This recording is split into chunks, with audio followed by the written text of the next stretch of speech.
Olá, sejam muito bem-vindos a mais um Verbaliza no Ar. E hoje eu tô aqui com uma pessoa que ela pegou um diagnóstico de uma doença, podemos dizer assim, e transformou no propósito. Eu tô aqui com a Mariana Evers. A Mariana, ela é portadora de lipedema e ela se comunica com as suas seguidoras, com a comunidade que ela está criando, falando dessa questão com muita humanidade, com muita empatia e com muito propósito também, porque ela entende tudo desse tema. E ela também é criadora do Lip Freedom Lifestyle, falei certo? Freedom Lifestyle. Ela acabou de me corrigir aqui, gente, mas não tem problema, é lip de lipedema. Lip Freedom Lifestyle. Isso. Ela vai falar muito melhor do que eu, Mari. Muito obrigada. Imagina, eu que agradeço, Carol. Obrigada de verdade pela sua disponibilidade de estar aqui e de falar de um assunto tão importante que agora está, vamos dizer assim, na moda. Como assunto está na moda? Mas vindo de uma pessoa com tanta propriedade, eu fiz questão de trazer aqui para dar essa lucidez que você traz para todas as mulheres. Muito obrigada. Imagina, eu que agradeço. Adorei o adjetivo lucidez. Me senti acolhida. Me corrige, Lip Freedom Lifestyle. Foi o jeito que eu encontrei de juntar todo esse conceito por trás da comunidade, sabe? Sem ficar um nome bobo. Então, eu queria falar sobre lipedema, mas dessa autonomia, da liberdade que uma mulher precisa construir através do estilo de vida. Então, eu juntei tudo, deu Lip Freedom Lifestyle. Vamos falar mais tarde detalhes sobre essa questão. Agora, vamos uma pergunta muito direta. Quem é a Mariana Evers? De onde surgiu, de onde veio, de onde nasceu, aonde se criou a Mariana Evers? Bom que você complementou essa pergunta, porque eu acho que essa é a pergunta mais desesperadora da vida. Carol, nasci em São Bernardo do Campo, em São Paulo, mas vim pro Rio ainda muito pequena, com 6 anos. Eu acho que eu só fui me adequar como carioca muito recentemente. Passei boa parte da minha vida em São João de Meriti, que é a cidade da família da minha mãe. Minha mãe também. Jura? Sério? Olha que mundo pequeno. E é isso. E agora eu tô aqui no Rio nos últimos anos. Entendi. Vamos lá, Mari. E aí, eu li aqui na sua biografia que você tá fazendo transição de carreira. Eu tô. Você escolheu ser administradora ou isso surgiu na sua vida?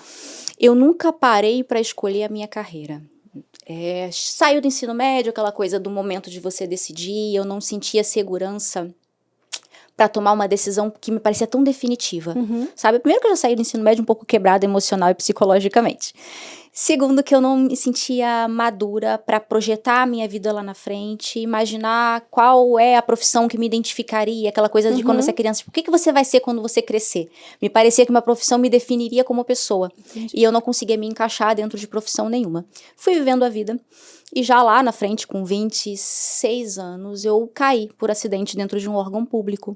Eu ainda achava interessante essa ideia de concurso, de estabilidade, aquilo ainda flertava comigo, embora eu gostasse muito também da liberdade, isso me preocupasse. E fiz administração pública, parecia fazer sentido para aquele contexto, fui construindo carreira, fui progredindo, até o ponto em que eu me sentia absolutamente infeliz. Que quando as nossas necessidades já estão todas supridas, sabe, quando tua conta tá paga, quando a vida tá mais estável, você sente aquele vazio. Eu estava muito bem remunerada, mas extremamente infeliz profissionalmente, eu não sentia meu valor pessoal sendo expresso na minha atividade profissional, e eu precisei repensar. E aí foi um momento muito difícil, porque aí volta aquelas questões de, meu Deus, mas é uma decisão tão definitiva, isso me define tanto quanto pessoa, mas já passou tanto tempo, eu já tô tão atrasada na vida, o que eu vou fazer? Era essa. Com quantos anos? Com 30 e pouquinhos eu tava nesse dilema. Demais. Mas me parecia que eu tava muito atrasada, porque eu tinha que estar decidindo a minha carreira lá com 20 e já estar em pleno vapor, sabe? A rígida que eu já te falei, que achava que a vida tem que acontecer com excelência. E meu digníssimo marido, eu vou falar muito dele nesse podcast, gente, porque ele é quase meu cérebro acessório. Amor, te amo. Nessa minha crise existencial da minha profissão, ele começou a puxar de mim as minhas aptidões. E ele falou assim, amor, você tem que ser médica, você tem que fazer medicina. Aí nessa hora eu quase bati nele.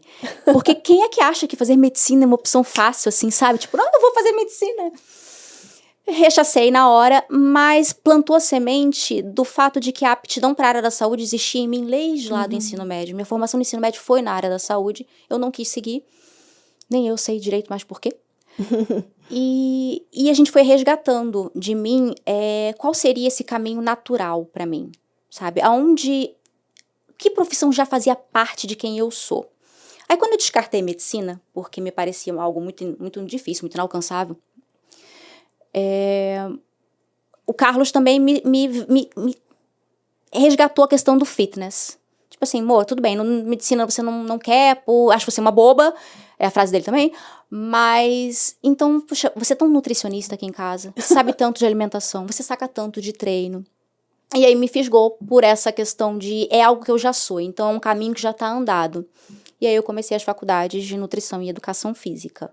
É exagerada, né? Podia ter começado uma, porque eu faço as duas. Juntas? Juntas. E como que dá conta? Não dou.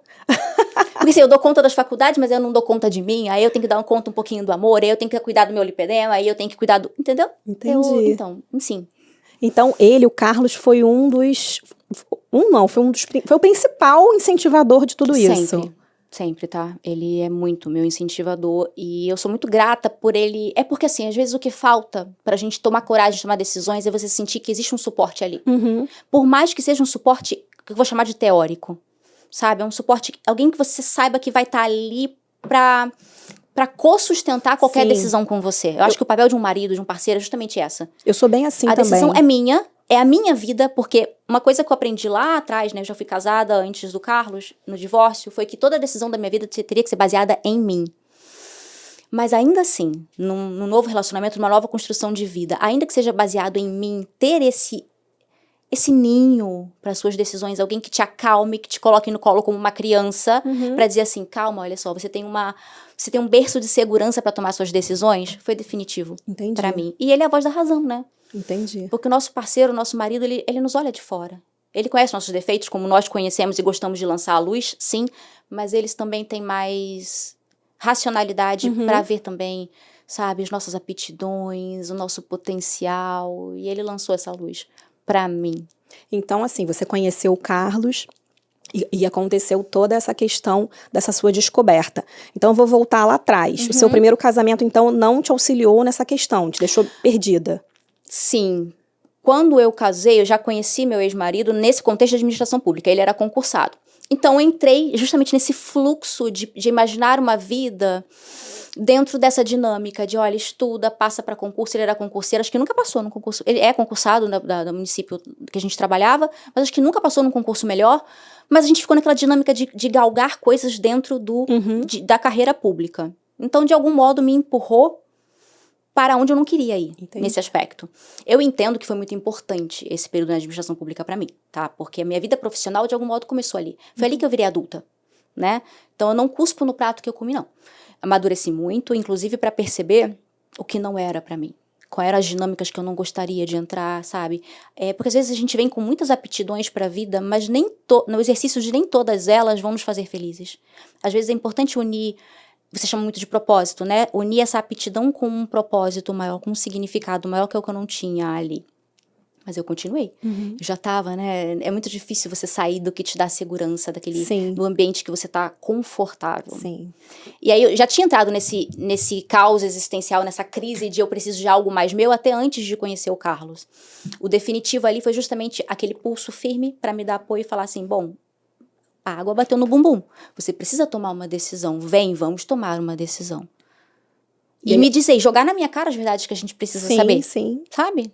E aí a decisão foi conjunta do casal ou você despertou para isso e quero um outro rumo para minha vida? A decisão foi minha. O Carlos sempre... Ele faria com que fosse minha a decisão. Ele estava ali para me dar o suporte. Sabe? Para apoiar... Para me direcionar, por exemplo, para o digital, porque me lançar ao digital também foi uma semente que nasceu nele. Ele é bem low profile, mas é uma pessoa mais perceptiva de... Enfim, eu falo para ele que ele é um ótimo gestor da vida alheia. E ele me chamou essa atenção, tipo, olha amor, você é uma nutri pronta, exagero de marido, imagina gente. Nutri pronta, médica, eu sou tudo para ele. você já tá tão pronta e o digital tá aí, caramba. Eu acho que no fundo ele queria que eu virasse aquelas blogueiras fitness pra gente ganhar um monte de recebidos em casa e ele não precisar pagar o whey. Eu desconfio que era isso. E ele fazer só a gestão da sua carreira ali. Eu acho que eu acabei de descobrir qual era dele, mas não deu certo. Mas isso eu acho que é o sonho da maioria dos maridos. Eu acho, amor, esse é o seu sonho? Gente, que existencial. Mas também não deu muito certo, porque quando eu comecei, né, e aí, beleza, decidi nutrição e educação física, comecei a projetar uma carreira no digital nessas áreas.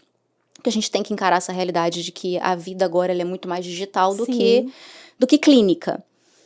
Quando eu estava elaborando um produto já em lifestyle, que é onde eu me sinto mais confortável, porque por causa das minhas questões pessoais, por causa do lipedema, mesmo quando eu não sabia que ele era o que é, eu ganhei muita maturidade e autonomia no estilo de vida, e era isso que eu tinha para oferecer para outras mulheres, essa capacidade de ser muito dona do nosso estilo de vida, perder essa dependência dos profissionais.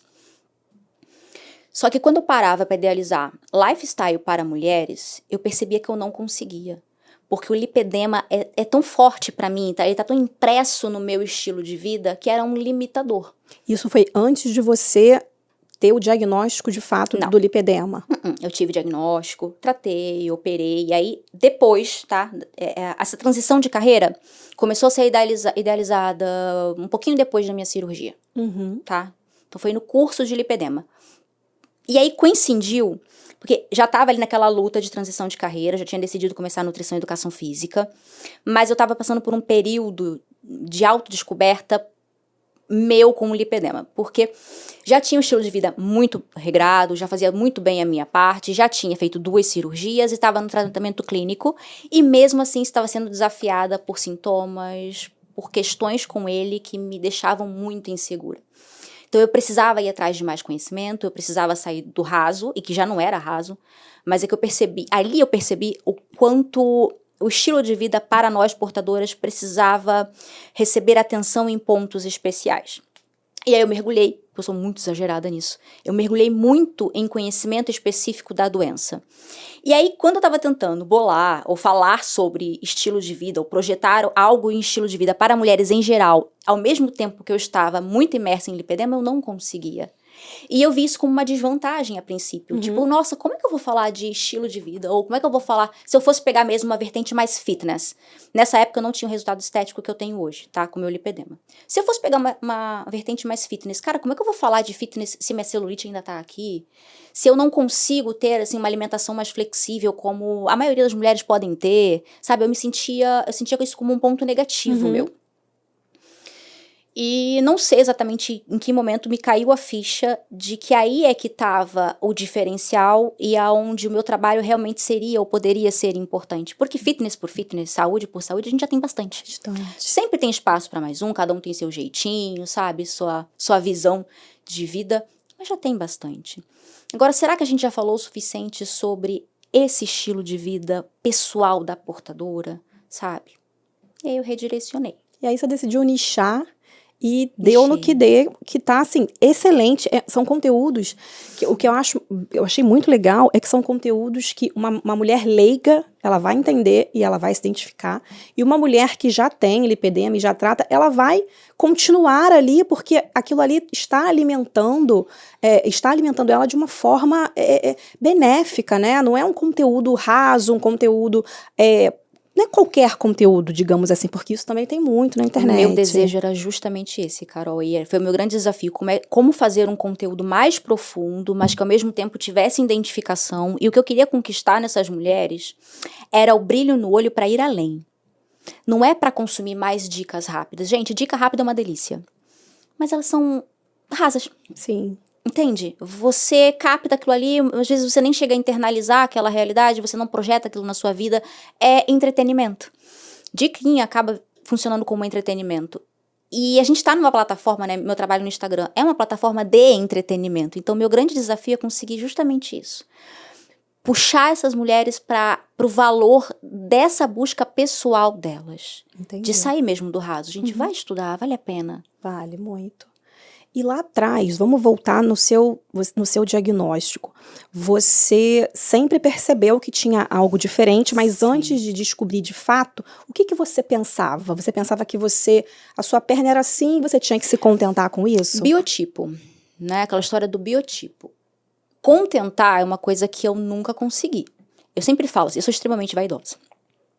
E por mais que a vaidade, ultimamente, ela esteja sendo vilanizada também, por causa do nosso discurso de autoaceitação, que também é muito importante a gente começar a questionar, assim, a ditadura estética, a ditadura de beleza, mas eu sempre falo que foi a minha vaidade que me salvou de graus mais elevados da doença, porque eu nunca me conformei. Eu percebi algo diferente nas minhas pernas muito cedo. Eu sempre fui a menina que teve o corpão, ficou gostosa cedo demais, sabe? Era precoce. E me causava muita estranheza, sabe? O corpo das outras menininhas, ninguém tinha celulite, ninguém tinha aquela coxa grossa. Enfim. E nessa minha luta eterna de vencer isso, que foram várias fases na vida para vencer isso, eu estava tratando mais uma vez a minha celulite já com 27, não, mentira, já estava com 31 anos ali. E aí a profissional que estava tratando da minha celulite falou, a gente estava tentando e não estava conseguindo, falou que viu num curso que quando eles, profissionais, estão tratando uma celulite que ela não melhora e às vezes até piora, poderia ser uma doença chamada lipedema. Guardei aquela informação, cheguei em casa, dei um Google, sentei no chão, estatelada com a cara no espelho, porque eu estava me vendo na descrição daquela patologia. Eu brinco que aquele dia eu me senti uma doença. E tudo que eu sempre achei de estranho em mim estava ali, sabe? Não a portadora de lipedema, ela sempre se sentiu deslocada de algum modo. E o problema é que a gente acha que é culpa. Alguma coisa a gente está fazendo errado. Eu acho que, para mim, não foi um alívio. As portadoras costumam sentir alívio no diagnóstico justamente por se libertar dessa responsabilidade. Para mim foi luto. Pela ideia fatalista e progressiva e que me tiraria justamente esse sonho de ter pernas estéticas bonitas. Foi muito um luto para mim, mas tem essa característica de você entender que você não era a estranha do grupo, você não se compreendia ainda. Entendi. Eu me perdi, mas tá tudo bem. Não, mas tá ótimo, não vai nem cortar isso não, gente, que ficou ótimo. Ela falou poeticamente sobre a questão do diagnóstico dela, que eu tenho certeza que hoje a maioria das mulheres tem alívio, né? Você não aceitou. Não, na verdade você aceitou, mas você que existe uma luta antes da aceitação. Existem 2 perfis de pacientes. De mulheres. Geralmente a mais jovem, como eu tava ali, a jovem que tem um apelo estético muito grande, que ainda tem a esperança de chegar àquele padrão de beleza, ela sente o luto primeiro. Hoje menos, mas há quase 4 anos atrás, que foi quando eu recebi o diagnóstico, você ainda não tinha tanta expectativa de melhora. Então, quando chega esse diagnóstico, você se sente fadada a não conquistar aquilo que você tanto ambiciona. Então, por isso vem esse luto. E parece muito injusto, porque a maioria das portadoras tem mais disciplina no autocuidado do que as mulheres que não têm e não alcançam os mesmos resultados. Então, tem uma sensação de injustiça muito grande e vive esse luto. Aceita, mas se sente de algum modo penalizada por isso. Por outro lado, tem a paciente que já sofreu durante mais tempo, geralmente uma mulher que já está mais madura ou já progrediu mais os graus de lipedema, já passou por mais profissionais atrás de sintomas que não eram estéticos, dor, perda de mobilidade. Essa mulher já foi chamada de louca, sabe? Essa mulher já sofreu muito mais tentando tratar, já se culpou muito mais também. E aí é alívio. Entendi. É porque é uma linha muito tênue essa questão da aceitação. Porque você pode se aceitar, não fazer nada, eu sou assim, eu nasci, você sempre assim. Ou você pode aceitar e tentar mudar. Realmente é muito tênue isso, né? A gente fica aí a gente tem a sociedade que cobra muito uma mulher, cobra padrões estéticos, é claro, mas a gente também tem um lado que romantiza muita coisa. Então, isso é muito difícil principalmente você quando atua nessa área. É muito difícil porque essa romantização começou até a vilanizar quem não se conforma. Eu acho isso muito preocupante, porque, gente, sim, precisa ter autoaceitação, mas a autoaceitação é diferente de conformismo. Não é porque você aceita que sim, olha, eu tenho um corpo diferente e esse corpo diferente se expressou com uma estética diferente. Não é porque você aceita que você é assim, que você vai se conformar com o caminho que isso poderia te levar e vai romantizar a ponto de se abandonar e se entregar às tendências naturais. E a mulher que luta contra isso por essa motivação, às vezes é vilanizada. O padrão estético não, mas o desejo estético tem sido muito moralizado. Como se qualquer desejo estético fosse futilidade. E isso é muito injusto, porque a nossa geração, por exemplo, a gente foi martelado na nossa formação de psique, martelaram na nossa cabeça a importância da aparência estética.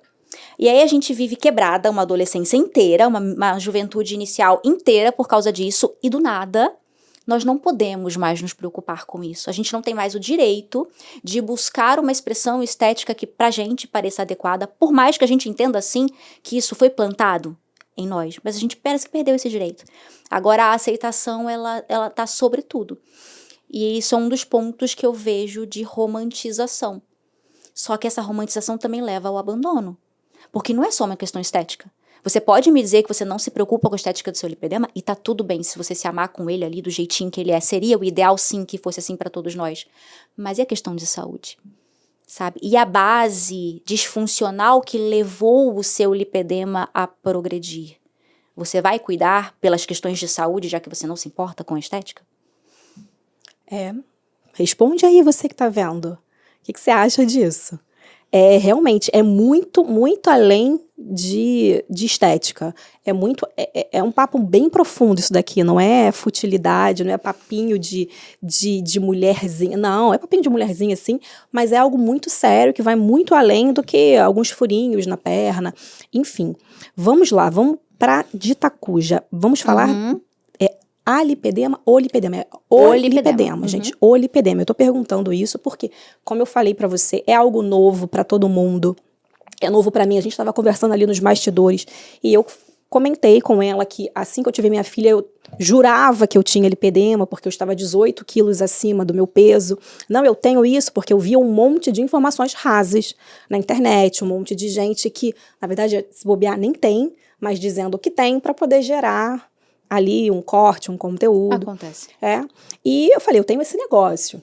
Aí a minha nutricionista aliviou, avaliou, eu fui a um médico para pegar um diagnóstico, um clínico, não, tá tudo bem, tá tudo certo, é excesso de peso, você emagrecendo, sua perna vai voltar assim, assim. E realmente, eu me considero uma pessoa que não tenho lipedema por questões clínicas e de autoavaliação.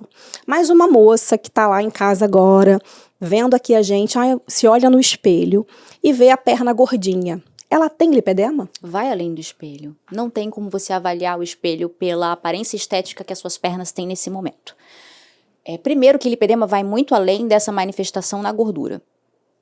Tá? Ele é uma doença hoje muito mais considerada sistêmica ou do tecido conjuntivo de um modo mais amplo do que propriamente dito da gordura. Mas, como a gordura é a característica mais latente, né? Mais vibrante, vamos falar dela. Como foi o comportamento dessa gordura na sua vida? Olha para o seu passado. Primeiro, bate as características da doença. É uma distribuição de gordura desproporcional, que está acumulada em regiões específicas do corpo, geralmente ali linha da cintura do umbigo para baixo, podendo ser a perna inteira, ou só o quadril, ou até o joelho, mas enfim, está concentrada ali, ou nos braços. Essa gordura, ela surgiu em um momento específico da vida ou começou a progredir ali associada a alguma oscilação hormonal? Foi na sua puberdade, foi na sua gestação, foi no início dos anticoncepcionais? Tem alguma relação hormonal ali envolvida ou inflamatória? Foi quando você ganhou muito peso? Porque sim, a obesidade ela é gatilho do lipedema? Ou foi durante um luto muito grande? Teve alguma coisa que disparou aquilo ali em você? A palpação, como essa gordura se manifesta? Ela é igual? A gordura ali digamos que é na sua coxa que você está desconfiada, é igual à gordura da sua barriga? Quando você aperta, é a mesma textura? Quando você emagrece, as duas respondem do mesmo jeito? Porque a gordura do lipedema, ela tem uma morfologia e uma resposta diferente. O fato de ser uma gordura inflamada faz com que ela não saia com a mesma facilidade diante de estímulos de dieta e treino. E ela tem um aspecto fibrosado, que a gente diz, ela tem nódulos. É como se formassem bolinhas ali dentro daquela gordura. Então, como é a textura dessa sua perna? E principalmente, como é que você se sente se comparando com outras mulheres? Você tá no padrão? Você tá normal? Você tem essa sensação de que seu corpo realmente não responde como o das outras? Tem dor, tem incômodo associado, tem cansaço, tem peso, tem um conjunto de sintomas pra gente avaliar. Não é só essa espessura de coxa. E olhar pra família. Lipedema é de carga genética hereditária. Então, olha para sua família, olha para o histórico da sua família. Busca ali, mesmo na família de pai, tá? Isso não é só de mãe para filha. Olha se você vê outras mulheres com essa característica também. É exclusivo de mulheres, né? Não. Não? Não, eu estava vendo um estudo ontem que chega até a presumir a prevalência entre homens também. Mulheres, hoje em dia, a gente já chega a falar de 10 a 14%. Homem, por enquanto, a gente mensura 0,2%. E seria pernas também nos Seria homens? igual. Seria também pernas. Eu tô imaginando um homem aqui com lipedema. Eu já vi alguns. É muito mais raro porque a questão, o painel hormonal da mulher já favorece a evolução da doença. Sim. Eu acho que é muito menos estudado, assim, pra gente entender como funcionam os gatilhos num paciente masculino. Mas é bom a gente começar a desmistificar que sejam só mulheres. Até pra gente começar a reconhecer também essa herança paterna que a gente subestima muito. Eu achava que era único exclusivamente algo, inclusive ligado apenas aos hormônios femininos, né? Enfim, não jamais imaginei. É que os hormônios vão ser um gatilho do tripé, Sim, né? sim. A gente tem a carga genética hereditária, a gente tem o painel inflamatório e o hormonal. Geralmente esses homens têm alguma disfunção hormonal, estão dentro de um painel inflamatório, uma obesidade, um problema hepático severo.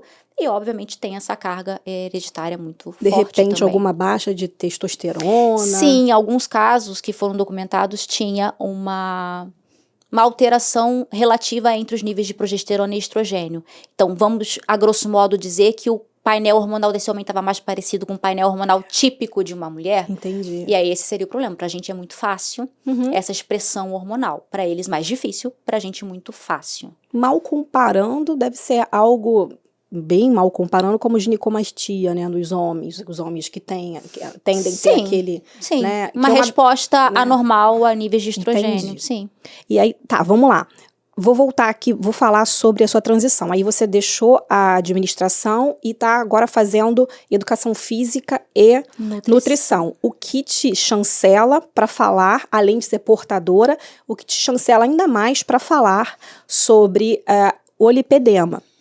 Falando de alimentação, o que pode ser feito para amenizar, para a mulher ficar um pouquinho mais satisfeita com a condição dela? Quando eu estou falando isso, para as mulheres que estão bem desesperadas, que não sabem o que fazer, não têm condições, de repente, de procurar um médico, um especialista ali para ter aquele acompanhamento clínico, o que ela pode fazer na vida dela, na alimentação? A gente fala de treino depois, que também é importante, né? Eu acho que na alimentação, o básico bem feito, esse jargão que se criou do básico bem feito é o lugar que melhor encaixa. E foi bom que você abriu bastante essa pergunta, porque ela é uma baita polêmica. Quando você começa a falar de alimentação em lipedema, você vai cair em algumas correntes que defendem restrições bem grandes, retirando todo e qualquer alimento pró-inflamatório da dieta dessa mulher. Tirar glúten, tirar lactose, tirar caseína, diminuir carne vermelha. E isso é uma luta, porque essas mulheres entram numa restrição, principalmente emocional, muito precocemente. Você acabou de ser diagnosticada, e aí você cai lá no Instagram e você fica sendo bombardeada que você não pode comer pão, você não pode beber leite, você não pode nem o whey, sabe? Você não pode muita coisa. Já tá sendo pesado o seu diagnóstico. Já é muita coisa pra você digerir. Então, pra mim, esse não é o caminho do início. Se era essa mulher que você descreveu pra mim, que tá totalmente descompensada, acabou de descobrir, ela vai pro básico. Sabe aquela história que a gente escutou desde sempre sobre comida de verdade, desembalar menos, descascar mais, prato colorido? É isso. Porque é isso que vai te dar, inclusive, uma base de alimentação limpa para você começar a se descobrir enquanto alimentação nesse caminho. Os detalhes vêm depois. E você vai começar a perceber. É óbvio, né? A ajuda de um nutricionista nesse caminho é fundamental.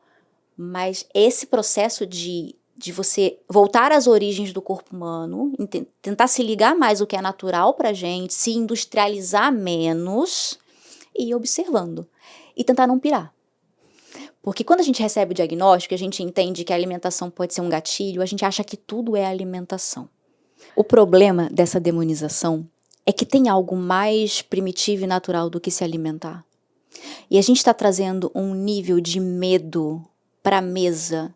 A gente está pegando uma mulher que já está assustada com o diagnóstico, com os sintomas, com a fatalidade, com a progressividade, com tudo isso, e a gente coloca o vilão sentado com ela 5 vezes por dia na mesa dela. Isso não é saudável.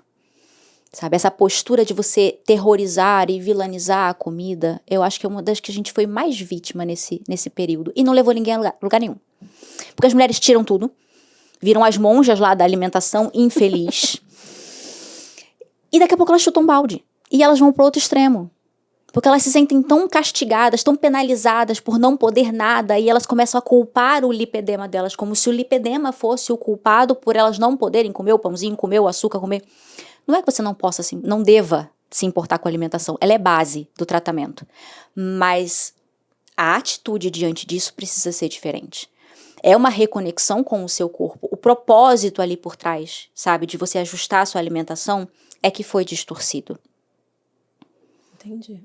Porque eu fico imaginando, assim, se para uma mulher que não tem lipedema, quero fazer uma dieta, ela já fica pé da vida de ter que comer aquilo ali. Aí você imagina uma mulher que já tem uma condição, que ela está profundamente chateada, magoada, irritada, não está se olhando, não está se gostando, e ainda não pode comer, porque comer a gente acaba, é um pouco de emoção também, a gente come também para dar um pouquinho de felicidade. É por isso Muito que a difícil. gente precisa cuidar do psicológico primeiro. Assim, eu sempre defendo. Primeiro, diagnóstico agora, tá perdida? Primeiro, vai atrás de conhecimento, cuidado emocional, sabe? Estabilização emocional. E aí sim, ajuste do estilo de vida. Tudo isso mais ou menos ao mesmo tempo, mas com essa calma de entender que você vai precisar compreender esse contexto, preparar a sua mente para esse caminho. Porque você vai precisar cuidar da dieta? Vai. Vai precisar tirar muita comida gostosa? Com certeza. E geralmente a gente passa por uma fase em que isso é muito necessário e que é muito restrito, sim. Mas é diferente quando é uma decisão sua. Quando você entende que, nossa, olha, meu corpo saiu do controle e esse lipedema se manifestou nesse momento por causa, melhor, desse momento não, mas nesse nível por causa disso. Então me vale me colocar nesse momento de autoconhecimento. Deixa eu limpar minha alimentação, deixa eu tirar o meu pãozinho para ver como eu vou responder. Sem parecer que é proibido. Não é proibido, é uma decisão sua. Você vai descobrir a sua relação lá com o glúten, com o trigo, com o pão, com o que for. É diferente. A sua postura diante disso é diferente. Eu digo isso por experiência própria, porque antes de tratamento existir para mim, né, antes do meu diagnóstico acontecer, a minha grande virada, a minha grande melhora foi com uma dieta muito restritiva. Porque eu já tinha cansado de buscar ajuda em nutricionistas, porque eles passavam aquela dietinha padrão, não funcionava para mim, em parte pelo meu lipedema sim, provavelmente por um metabolismo que estava ali desequilibrado também, não sei. Chegou um momento que eu chutei o pau da barraca e falei, cara, eu vou achar a resposta sozinha. Fui testando algumas dietas e caí na cetogênica, que hoje é muito falada para lipedema, mas naquela época era uma dieta muito demonizada, por ser muito radical. É a carne, né? Carne, gordura. É gordura, é proteínas e gorduras, mas a fonte energética dela é gordura e o radical é que você tira absolutamente os carboidratos. Eu não me sentia, é uma dieta extremamente restrita, sim. É difícil de você seguir, por exemplo, na vida social, as pessoas se sentem muito presas quando alguém propõe para elas essa dieta. Mas eu não me sentia restrita, porque foi uma decisão minha. É isso que eu defendo, assim, gente, tome decisões de caminhos terapêuticos para vocês com a ajuda do profissional, acompanhado do profissional, mas tome essa atitude de gerenciar o próprio diagnóstico e tratamento, porque a dificuldade diminui demais. Eu passei 2 anos em estilo de vida cetogênico. Não foi difícil. Por quê? Porque era uma decisão minha, porque naquele processo eu fui me descobrindo. Ninguém impôs isso pra mim e não era pra sempre. Foi durante 2 anos, porque eu estava me sentindo bem, eu fui mantendo, eu fui me descobrindo, eu fui estudando, sabe? Eu me apaixonei por aquilo e virou meu estilo de vida durante aquele período. Mas nessa questão de alimentação, abracem um processo de autoconhecimento. Responsabilidade, é claro, ninguém mais é criança. A gente tem que também sair desse lugar de ter pena de si porque não vai poder comer. Exatamente. Comer é bom? Mas não é tudo que a gente tem nessa vida, sabe? E quando a gente se dedica a esse processo de autoconhecimento, a gente consegue geralmente voltar a um lugar de estabilidade metabólica, de saúde, em que você consegue fazer isso com controle, sabe? Sem interferir no seu processo. Hoje eu como de tudo. Eu estou nesse momento da minha vida. Mas não foi sempre assim. Hoje quem olha tem dificuldade de visualizar o estágio que eu já estive de lipedema. Imagina, eu tô comendo pãozinho todo dia no café da manhã. Hoje isso é possível para mim. Hoje eu não tenho motivo para desconfiar do glúten, hoje eu não tenho motivo para desconfiar do leite. Mas em algum momento o meu metabolismo não comportava aquilo. E talvez se eu não tivesse me restringido muito durante aquele tempo, eu não teria regredido o meu lipedema. Mas essa relação de não ser algo obrigado, sabe? Não me sentir penalizada por aquilo. Ser uma decisão minha, temporária e intensiva por mim, é que muda tudo. E vamos parar de demonizar as coisas para essas mulheres, gente. Isso aí. Consciência, a gente tem que gerar consciência. Medo não. Não tem como a gente ver comendo com medo. É saber da condição, buscar o tratamento, seja ele através de um médico, de uma nutricionista, ou através de pessoas que, como você, tem o domínio do assunto, e é o que você falou, o lipedema, ele é comum nas mulheres, só que o que cada uma vai reagir, a forma como o corpo de cada uma vai reagir, é uma autodescoberta, né? Tem que ver se a cetogênica é pra fulana, Exato. low carb é pra beltrana, low carb e cetogênica são coisas distintas, né? São distintas, mas são primas. São primas. As duas trabalham com a restrição de Entendi. carboidrato. E tem que se autodescobrir, tem que se munir de conhecimento e criar também o seu próprio tratamento. O que acontece? A base da alimentação do lipedema vai ser uma dieta anti-inflamatória. Mas o que significa anti-inflamatória para você? Exatamente. Sabe? Não tem como a gente... E graças a Deus eu acho que já está acabando essa fase de tentar entabelar a dieta anti-inflamatória com uma lista de alimentos. Você precisa mergulhar, e é um processo oneroso, em tempo, em energia, sim, para descobrir como é a sua relação com a alimentação. A lipedema é uma doença poligênica, né? Ele está envolvido com vários genes distintos envolvidos ali na manifestação da síndrome, de todos os sintomas. Em cada mulher, vai ter uma combinação diferente desses genes que estão associados.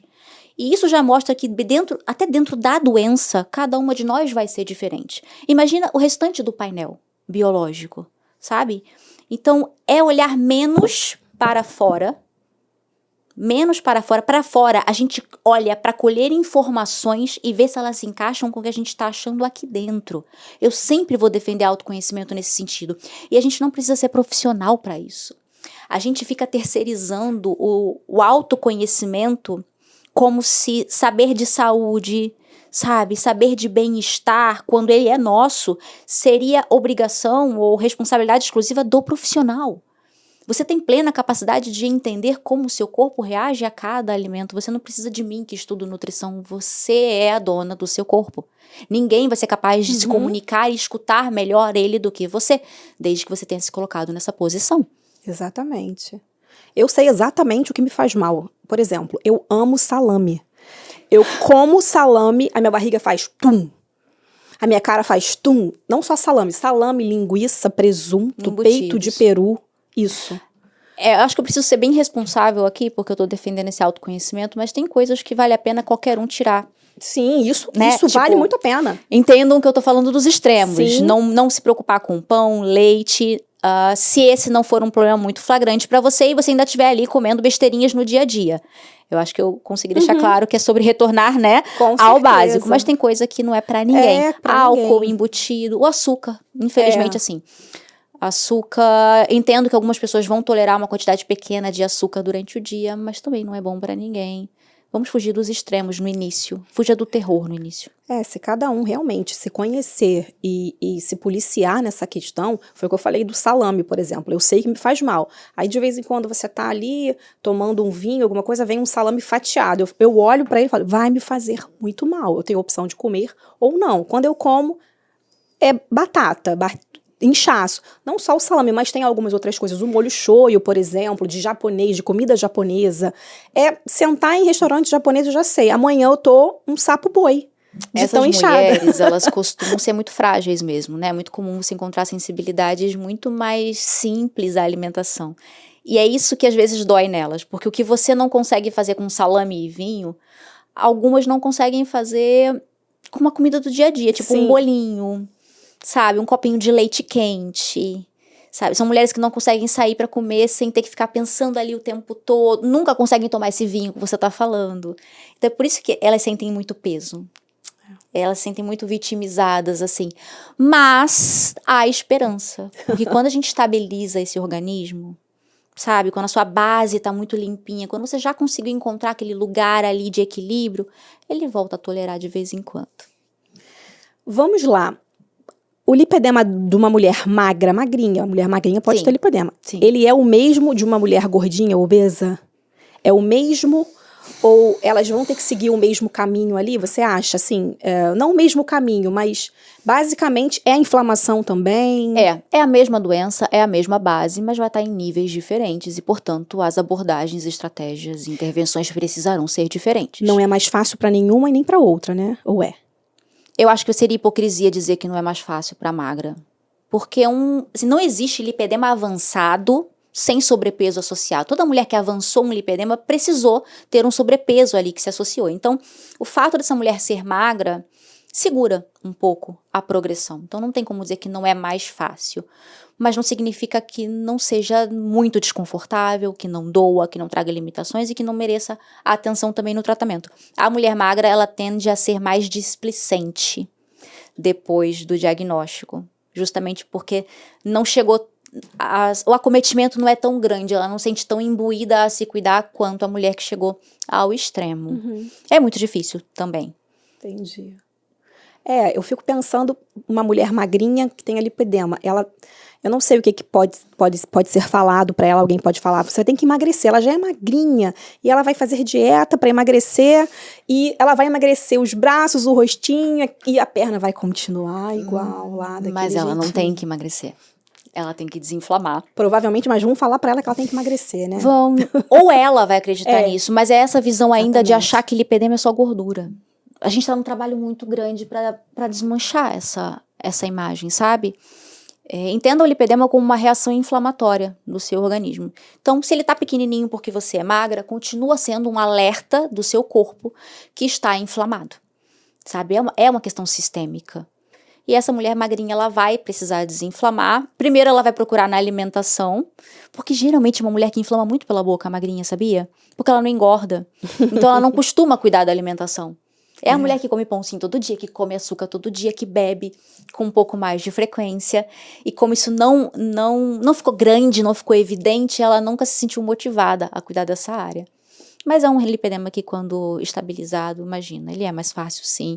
As mulheres de graus avançados geralmente caminham ali um procedimento cirúrgico em muitos casos. Entendi.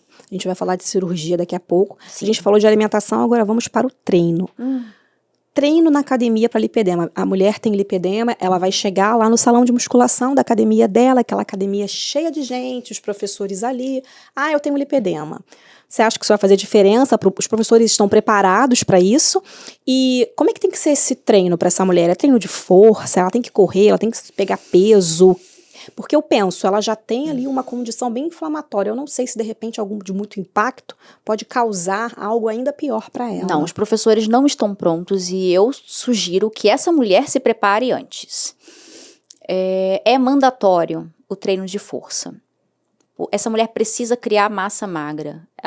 O lipedema, ele corre, né? Ele acontece muito... ele corre com o mesmo. Ele corre com sarcopenia, ele corre com perda de massa muscular. Até pela resposta inflamatória local, a gente tem dificuldade na manutenção e no ganho de massa muscular.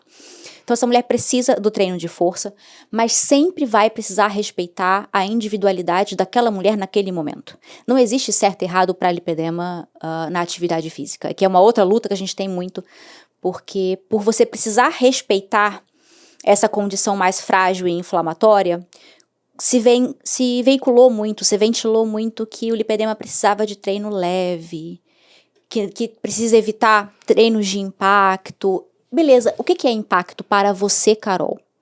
O que a gente vai considerar impacto? Impacto é o quê? É a pancada do seu pé no solo? É a carga que você consegue levantar no aparelho? O que eu vou chamar de impacto no treino de uma mulher com lipedema? Porque para mim, impacto é a resposta, é a medida de resposta que o meu corpo aguenta. Um treino de impacto para mim é diferente do treino de impacto para minha mãe, por exemplo, que também é portadora e é sedentária. Então precisa de individualização de treino, e aí eu vou voltar na moedinha lá do autoconhecimento. É você que precisa dizer para o seu professor de academia, para o seu personal, quais são as limitações do seu corpo. Uma coisa que eu entendo que possa ser necessário hoje, mas eu acho que não é necessário em absoluto, é personal ou nutri especialista na doença. Sabe por quê? Sim. Ele precisa ser especialista em individualidade humana. Qualquer nutricionista, qualquer personal bom vai saber respeitar a particularidade do seu corpo. É o seu limite que precisa ser respeitado. No lipedema existem algumas alterações posturais, ligamentares, fragilidades que precisam ser observadas, sim. Mas aí eu volto na questão do autoconhecimento. Escute seu corpo, entenda que você precisa colocá-lo em atividade tanto aeróbica quanto de força, você precisa tanto manter esse metabolismo ativo, seu cardiovascular saudável, sua circulação funcionante, quanto ganhar massa muscular, ganhar estabilidade nesse corpo, até para proteger aquelas articulações que são mais frágeis. Então, entenda que você tem que jogar para os dois lados e respeite a sua individualidade nesse processo. Volte ao natural também. A gente foi feito para o movimento. Sim. A gente começou a terceirizar muito isso. Volte para o movimento. Como seria o seu corpo? Volte para sua infância. Como era o seu corpo na infância funcionando com saúde? Respeite esses limites de comunicação natural do seu corpo e vá. É que eu me perdi. Não, perdeu não. Sempre me perdi. Eu falei que eu sou TDAH? Não. A gente precisa fazer um podcast sobre esse assunto com alguém de TDAH. É, né? Porque, Bacana. gente, esse é um assunto que eu preciso trazer pra minha vida, porque ele me afeta e eu não Não, trabalho ele. Mas eu não acho que você se perdeu, não. Eu acho que tá super Perdi dentro muito. do raciocínio. Que não, bom. mas olha só. Para e pensa. Eu estou compreendendo tudo e estou numa linha de raciocínio. Ou seja, você não se perdeu. Ai, muito obrigada. Não se perdeu. Vambora. A gente está falando aí sobre os treinos. Então, assim, o profissional de educação física hoje, que ele quer se especializar e quer atender essa demanda dessa mulherada aí com lipedema, ele tem que ir para a internet e estudar através de artigos de estudo. Não existe na faculdade hoje esse tema abordado? Muito pouco. Eu fiz nas faculdades, mas eu já fiz 2 pós-graduações em emagrecimento e treinamento de força, em bases fisiológicas do treinamento individualizado. E aí foi abordado o lipedema nas minhas pós-graduações e, pelo amor de Deus, profissionais, não confiem apenas no que a gente está aprendendo na faculdade e nas pós-graduações. Tem que ir muito além. Não digo pesquisar pela internet, porque também tem muito profissional que está se baseando nisso, mas a gente já tem. Eu frequento muitos congressos. Eu frequento hoje como portadora, mas vale a pena. Profissional, ele tem que ir atrás de capacitação e entender que sim, que o corpo dessa mulher vai ter fragilidades que a gente precisa olhar. Mas aí que tá, olhar para essas fragilidades sem colocar essa mulher numa posição de bibelô. De vítima, de doente. De vítima, sabe? Não limitar ainda mais essa mulher. Ela tem que aprender a observar as próprias limitações e você, enquanto profissional, tem que respeitar isso. Porque uma queixa muito grande, principalmente dos profissionais de educação física, as mulheres se queixam, é que eles não acreditam. E eu não entendo isso. Eles não acreditam, por exemplo, eu não aguento, eu tô com dor, eu fico pior depois. Eles falam que é corpo mole, que é preguiça, profissional. E eu não entendo isso. Primeiro que eu não entendo como é que você paga um profissional que fala isso pra você. Porque ele é um prestador de serviço, você é a cliente. Entende? Então tem que haver ali um respeito mútuo da percepção da paciente. Não entendo. E profissionais, vão atrás. Existe, sim, uma série de alterações que são mais comuns. Então, se é para ser um profissional especialista em lipedema, existe, sim, um mapa de alterações articulares, sabe? De programação de intensidade de treino, que eles podem começar a abordar com segurança nessa mulher e traçar um tratamento também através da atividade física. Como é que você vai progredindo essa mulher através do treino para deixá-la cada vez mais competente? Talvez lá na frente você não precise mais se preocupar com essa individualização de treino. Se você se preocupou aqui na base, você foi tornando esse corpo mais forte, mais competente. Não é essa a função do personal, do treinador físico? Treinar esse corpo para ser melhor? Deveria, né? É o mínimo. Eu perguntei isso porque eu já vi conteúdo na internet de profissional de educação física dizendo que portadora de lipedema deve fazer apenas hidroginástica. Olha, você não tem ideia do movimento que isso causa entre nós portadoras quando acontece, mas é um ódio que nasce. Porque, assim, primeiro que boa parte das portadoras que conquistaram bons resultados malhou muito pesado pra isso, sabe? E eu olho pra minha vida, assim, não aconselho ninguém a fazer isso. Mas se eu tivesse respeitado a opinião dos profissionais que me atenderam lá no passado sobre as minhas fragilidades, que hoje eu sei que era do lipedema, mas na época eu não sabia, eu estaria obesa, sabe, incapaz, sem conseguir levantar da cadeira sem doer. Porque eu desenvolvi uma condromalácia e uma protusão discal em L4 e L5 por falta de massa muscular e inatividade. E aí meu ortopedista na época me disse que eu nunca poderia agachar, que eu nunca poderia correr, que eu nunca poderia fazer nada. Eu fiz o vidro de mercador, fiz um pilates durante um tempo, fiz fisioterapia, fiz tudo certinho e voltei a fazer todas essas coisas. Eu me perdi de novo. Não se perdeu, você tá falando aí. Me perdi, gente. Eu me perco nos meus raciocínios. Eu falo, gente, que isso é real e ninguém me acredita. A gente tá falando da hidroginástica, do cara que manda fazer e hidroginástica. E aí, quando vem esse ser humano Absurdo e fala isso. que a gente só pode fazer, eu percebo que ele não entende a base da doença. Com certeza. Como é que você vai pegar um corpo que tá frágil e vai mantê-lo frágil? É claro que você pega uma mulher muito inflamada, você pega uma mulher sedentária, com desproporções corporais que atrapalham marcha, movimentação, sim. Você vai fornecer a ela uma reabilitação através de atividade física aquática. O Pilates é delicado porque é muito útil, mas a gente tem tendência à hipermobilidade. Então, você pega essas atividades yoga, pilates, alongamento, elas parecem muito inócuas, muito inofensivas, mas você pode distender ainda mais essa articulação, esse ligamento.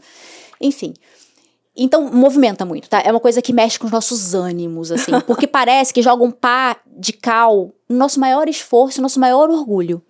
Que se tem uma coisa que uma portadora tem orgulho é o fato dela ter conseguido construir histórico de treino apesar das nossas dificuldades. Porque é muito suado uma mulher, uma portadora, construir esse histórico de treino. Porque a gente passa muitos anos dando muito esforço para pouco resultado. Então tem muita persistência ali, tem muito mérito naquilo. E elas percebem o quanto aquilo foi fundamental na vida delas. Com certeza.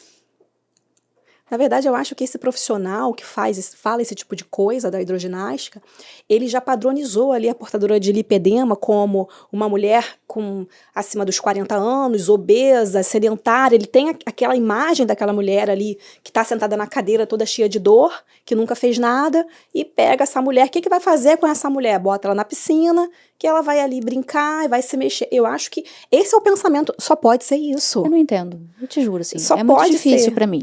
Não, até pra mim, que eu não sou, eu fico olhando, eu falo, gente, quando eu vi, e não foi um vídeo, 2 vídeos, Sim. vários eu vejo falando de hidroginástica, natação, Meu Deus. As atividades aquáticas, elas têm um plus Sim. por ajudar na função linfática e no retorno venoso. O pessoal sai levinho da piscina, né? Porque faz ali a drenagem, ok, que ela é muito gentil, sim, com as articulações. Então, como essa mulher tem tendência à lesão, pode ser muito interessante. A hidroginástica pode ser uma atividade bem intensa, dependendo do lugar. Eu não desvalorizo, tá, a abordagem. O que realmente mexe com os nossos ânimos é essa limitação. O que a portadora precisa é aprender a se estudar, se conhecer e se libertar das próprias limitações, sabe? Essa mulher precisa, eu não gosto dessa palavra porque ela é muito pop, mas essa mulher precisa ser empoderada e não limitada. Também não gosto. Mas assim, o conceito é muito importante, né? Empoderar, devolver o seu poder pessoal, mas a palavra já perdeu, foi esvaziada. Exatamente. Mas a gente tem que parar é aquela história que a gente estava falando do terrorismo. Você gera um terrorismo em cima da doença. Gente, é muito chato, é um saco ter lipedema. Existem vários pontos que a gente precisa ter atenção. Mas ele não é o fim do mundo. Resguardada lá as questões das mulheres que chegaram a níveis muito avançados, e essas mulheres não têm só lipedema. As mulheres com níveis muito avançados, elas desenvolveram uma obesidade junto, então a coisa já saiu do limite. Mas pegando aqui a média das portadoras, ter lipedema não é o fim do mundo. Mas esse terrorismo, às vezes, faz elas sentirem que é. Ao invés de mostrar que existe, sim, um caminho de regresso mesmo. Que ela pode melhorar e ela pode se sentir uma mulher normal. Qual é o novo normal para uma portadora de lipedema? A gente pode descobrir isso. A gente não precisa ficar eternamente se sentindo estranha e aquém. Sim, o nosso corpo tem um funcionamento específico que nesse momento se expressa patologicamente porque saiu ali do equilíbrio. Como é que a gente retorna isso? Como é que a gente compreende esse corpo para voltar ele ao normal? E como que é a cirurgia? Ela é indicada em casos, enfim, extremos? Ou a mulher pode... É uma cirurgia simples? Qualquer mulher em qualquer grau pode fazer? Poder pode. Indicação mesmo, tipo, a indicação terapêutica de cirurgia vai ser para os casos extremos. Casos em que as deposições de gordura atrapalham a mobilidade, ou às vezes tem bolsa de gordura entre os joelhos, então começa a fazer alteração postural. Esses são os casos extremos em que a gente vai dizer que a cirurgia é indicada. Mas ela é contraindicada nos casos anteriores? Não. Qual é o cuidado da cirurgia? Ela nunca precisa ser a primeira, nunca pode ser a primeira intervenção. O tratamento do lipedema precisa correr com adequação de estilo de vida, e aí eu vou bater muito na maturidade dessa mulher com relação à doença dela. Tratamento clínico, que quando eu operei ainda estava muito inicial, então eu pulei essa fase aqui. E tratamento cirúrgico. Vamos ter essa briga, tá? De quando a cirurgia é ou não indicada. Eu acho que isso é uma decisão pessoal, desde que ela seja feita com extrema responsabilidade. Você quer operar simplesmente pelas questões estéticas? É um direito seu. Você tem sintomas como dor, aquele volume não está regredindo com tratamento clínico suficiente, você quer entrar com intervenção cirúrgica? Pode ser um recurso. É que durante muito tempo a cirurgia foi vendida como tratamento padrão ouro e quase exclusivo. Seria o único jeito de você travar a evolução da doença ou regredir ela em graus. Eu ainda peguei o finzinho desse discurso. Não é assim. Hoje, com tratamento clínico, e tratamento clínico eu realmente estou chamando não só o estilo de vida, tá? Que aqui a gente já consegue uma boa regressão, mas o tratamento com um especialista em clínico. Medicação, suplementação, tratamento fisioterápico, a gente consegue aqui uma regressão muito grande de graus também. Entendi. Agora, sim, a gente está quase no fim, mas a gente ainda vai falar sobre um tema. Eu consegui captar de verdade agora o espírito da coisa ali da sua comunidade, que você tem uma comunidade de informação, né? Ali o seu Instagram, antes da gente conversar, é óbvio que eu viajei ali no seu feed. Eu comecei agora, assim, depois dessa conversa, eu conseguia ver com muita clareza o seu trabalho de fato, a sua forma de conscientizar mulheres, que é o principal objetivo da sua comunidade, né? Vamos falar um pouquinho do Lip Freedom. Lip Freedom Lifestyle. Gente, eu não coloquei esse nome pra complicar. Não, tá? mas sou eu que tô com life na cabeça. Sabe essa história do nome bobo, do empoderamento? Eu fiquei lá tentando, eu não gosto dessa coisa de botar nome em inglês se a gente tá no Brasil, não. Mas eu fiquei tentando juntar esses conceitos no nome, gente. Vou fazer o quê? Lipedema feliz? Sabe? Não. Eu precisava de algo que soasse justamente assim, com essa energia dessa mulher que vai decidir fazer o que ela precisar por ela mesma. E aí veio o nome. Mas não é difícil.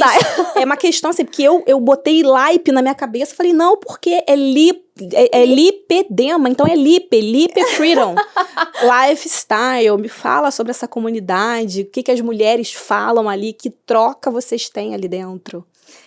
A Lip Freedom Lifestyle, é o que eu sempre falo, o Lip Freedom Lifestyle é o estilo de vida que eu defendo, a Lip Freedom Lifestyle vai ser a comunidade que a gente está construindo em cima desse estilo de vida. As mulheres são bichos muito competitivos, mas quando elas se unem por um propósito, nasce um organismo muito poderoso. E essa é a ideia da comunidade. É a gente transformar esse ambiente de consciência e de autoconstrução compartilhado, porque não é fácil esse caminho. Porque o que seria um Lip Freedom Lifestyle? A base, como eu te falei, do tratamento vai ser o estilo de vida, mas não vai poder ser qualquer estilo de vida. Cada mulher vai precisar encontrar o seu, considerando as particularidades da doença. Então ela vai precisar ter muito conhecimento, ela vai precisar sair do raso, tanto sobre a doença, quanto sobre os pilares de um estilo de vida saudável, quanto sobre ela mesma. Então a gente pega, baseado nos pilares do estilo de vida, da medicina do estilo de vida, a gente pega esses pilares, reorganiza, trabalhando mais as especificidades da doença, do lipedema, e ali dentro a gente vai construindo. A partir, tem a imersão de conhecimento, né? A parte onde a gente vai aprender de verdade sobre tudo isso. E nesse ambiente de comunidade a gente vai construindo, vai trocando. Porque a troca entre as mulheres, gente, as maiores respostas vêm daí. A gente tem um ambiente de escuta muito aberta, muito sem filtro. Você pode falar sobre o seu tratamento, você pode falar sobre suas opiniões, sobre a sua experiência pessoal. Porque sentir na pele é muito diferente. E aí a gente vai pegando esse conhecimento, vai trocando, vai aplicando pra gente encontrar isso que eu acho que eu conquistei, que é o que essas mulheres precisam. Essas mulheres não precisam do meu tratamento, do meu médico, que é maravilhoso. amo, beijo, mas não é disso que elas precisam. Elas precisam retomar esse controle, sabe? E é isso que a gente trabalha lá dentro da comunidade, autonomia. É você se sentir de verdade dona dessa história. Você gerencia o seu processo, você sai dessa posição de vítima, assume a posição de protagonista, que também é clichê, mas não tem como eu fugir disso. É esse espaço que a gente precisa ocupar de novo e que a gente vai buscar fazer lá dentro. E como que elas fazem para participar dessa comunidade? Logo, logo vai estar abertas as inscrições. Mas acompanhem o Instagram enquanto é isso e vamos alimentando esse espírito, Isso. porque o mais forte do que a comunidade Lip Freedom Lifestyle é esse espírito de comunidade que as portadoras estão criando. Porque a minha expectativa com isso, Carol, é que daqui a um tempo a história do lipedema no Brasil esteja sendo escrita não só pelos profissionais. Os nossos profissionais são referências internacionais no assunto. Mas a nossa história precisa começar a ser escrita por portadoras. Com certeza. E a gente vai criar uma onda nesse sentido. A comunidade, o espírito de comunidade tem esse poder. Não tem nada melhor do que ali o depoimento de quem vive na pele, de quem sofre na pele. Eu acho que vale muito mais do que um médico que não tem vir falar termos técnicos. É por isso que a gente está buscando facilitar os termos técnicos lá dentro, porque esse conhecimento específico é muito importante, mas eu acho que essa troca que você está falando é ainda mais importante, sabe? É o espelho, é o contraste. As respostas mais preciosas nascem dessa convivência, às vezes até confrontar um tratamento com a outro. Gente, isso é muito bom. Você bater figurinha ali com uma outra mulher que esteja tentando uma abordagem diferente, ou que esteja um passo à frente, isso é transformador. Você imagina como é que eu digo? Um monte de mulheres dando seus depoimentos, e você imagina aquilo ali sendo alimentado dessas informações, e no final sai um livro daquilo ali. Bom, é uma bíblia do lipedema que vai acabar sendo feita. Olha a Carol plantando semente aqui em mim, gente. Porque olha, são muitos depoimentos de mulheres diferentes, cada Sim. uma com a sua particularidade, e ali não vai ser todo mundo igual. Então, você imagina você somar todas essas informações ali dentro e criar um manual de verdade. Se vende muito manual por aí, né? Eu acho que a gente vai ter material pra fazer o de verdade. Um manual, enfim, muito isso. mais do que um manual, é que eu imagino que seja. Porque eu falo disso, porque eu acompanho, eu não tenho o lipedema, mas eu gosto muito de ver conteúdos e analisar, e foi o que eu te falei, eu vi coisas absurdas. Sim. E cheguei a um perfil seu que eu vi muita coerência, e aqui, durante essa entrevista, eu consegui captar de verdade o propósito, vamos usar essa palavra que eu também tá muito em uso, o propósito da questão, que é entender a mulher e fazer com que ela se empodere dessa condição dela e transforme a vida dela, não fique dependendo de fulano, de beltrano, nem de ciclano, né? Isso. Essa mulher se resgatar nesse processo. Porque tem muita coisa, por mais que eu estude, tem questões que eu não tenho a resposta. E tá tudo bem não ter resposta. Sabe? Desde que você ocupe esse lugar da pessoa que está calmamente em busca das suas respostas. A gente vai chegar no final da vida sem ter todas elas, mas a gente precisa estar segura nesse trajeto. A gente abraça esse trajeto, na companhia de outras mulheres é muito melhor, e vai. Sabe? Isso te faz muito menos refém, inclusive de promessas. Eu tenho uma expectativa muito grande de que essa comunidade, essa forma orgânica, também proteja essas mulheres de muitas promessas. Uma mulher, a gente já tá acabando, mas eu quero fazer essa pergunta. Uma mulher, eu, por exemplo, eu não tenho lipedema, mas eu tenho muita celulite. Eu quero fazer parte. Será que vocês conseguem me ajudar? Sempre, porque eu acho que assim, querendo ou não, gente, o estilo de vida de uma mulher com lipedema, ele exige muita disciplina, ele exige muito autoconhecimento, ele tem que ser extremamente anti-inflamatório. Isso serve pra qualquer ser humano. Se bobear, o meu marido tá com um estilo de vida Lip Freedom Lifestyle e ele nem sabe. Então é isso, eu vou entrar também porque eu quero. Eu tenho celulite. Vai ser muito bem-vindo. Quem não tem celulite? Qual mulher não tem? Não tem, mentira. Tem sim, aperta aí que você vai ver que tem celulite. E assim, nada melhor do que se juntar a outras mulheres pra gente ficar cada vez mais bonitas, mais saudáveis, enfim. Cara, eu adorei. Que bom, eu amei, obrigada. A gente falou bastante, falamos sobre lipedema, falamos sobre um pouco a vida da Mari. Foi muito bom, gostei demais. Mari, suas últimas palavras, fique à vontade. Gente, eu não sei, eu me perco. Eu vou pedir de novo desculpa por ter me perdido tanto. Eu sou uma tagarela incorrigível, então é muito difícil. Minha boca não acompanha a minha mente. Eu quero agradecer.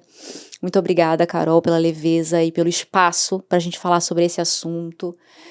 E falar com essas mulheres, gente, acreditem mais em vocês, sabe? No poder que a gente tem nesse processo. Eu sei que é muito difícil, a gente passou a vida inteira sentindo um peso que a gente não entendia o que era e a gente imputou tudo isso a uma incapacidade nossa. Mas estejam dispostas a voltar para esse caminho de encontrar dentro de vocês esse bem-estar. Não desistam, não se limitem pelo que vocês escutam. E vão com calma, sabe? Respira, eu sempre falo, respira primeiro. E vamos, vem. Vem que a gente vai construir uma história muito bonita do lipedema no Brasil. Isso aí, muito obrigada. Eu tive aqui hoje com a Mariana Evers.